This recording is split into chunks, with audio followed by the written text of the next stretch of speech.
Hello out there. Oh, come on. It looks like there's more people than that. Hello out there. Yeah, that's it. All right, so I was wondering if I could tell you a story. Do you like stories in California? Yeah? Do you understand my broken Swinglish? Okay, maybe not. I was asked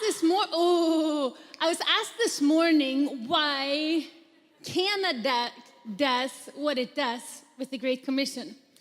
And I'd like to tell you a story to explain it.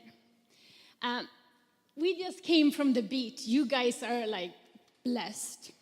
And it reminded me of this story of an old man that lived up on the seashore on a little hill. A writer, actually, an elderly man. And as happens sometimes when you're older, sleep escapes you early in the morning.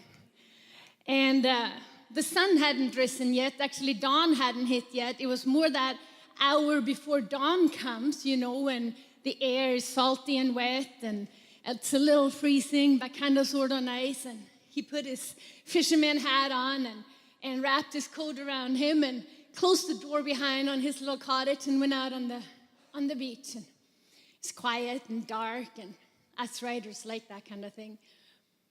And then over around the bay there, he saw somebody who kept bending down and picking up and bending down and picking up. And he thought, it's one of those collectors again. They bug me. Can't they leave me alone on this beach?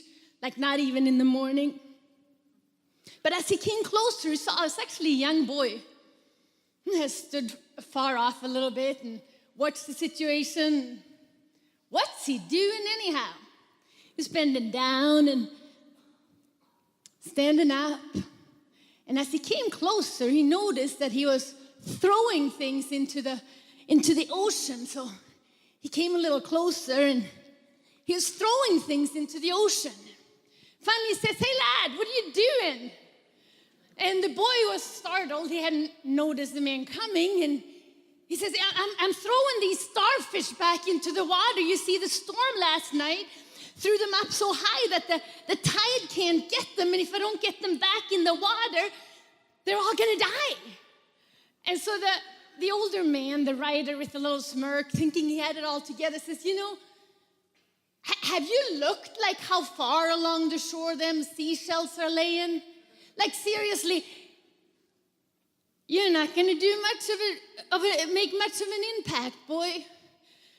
And the boy, he stood up, and for a moment there was that poignant, thick, uncomfortable, sad air that stood between them. And you may have felt that air. You know that thick air? When somebody says, what are you doing?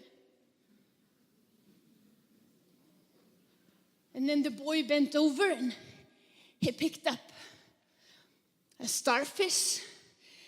And as strong as he could, he threw that starfish in the water. And then he looked at the old man and he says, "Tell that to that one." And then that determination came into his eyes. You know, that fierce determination. And he was throwing and he was throwing and he was throwing.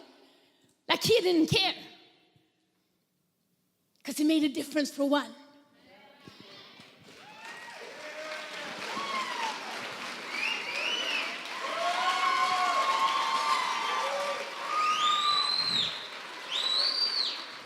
For God so loved the world that he sent his only begotten Son, that whosoever believes on him shall not perish, but have everlasting life.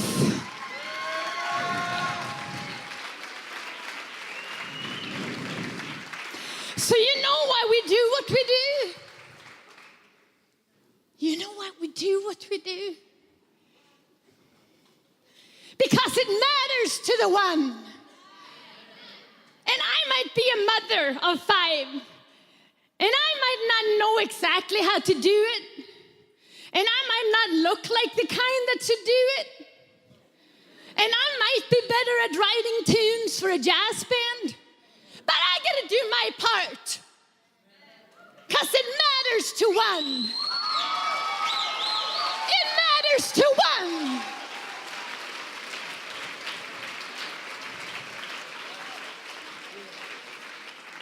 get all shaky in my legs when I think about this, because it cuts to the core.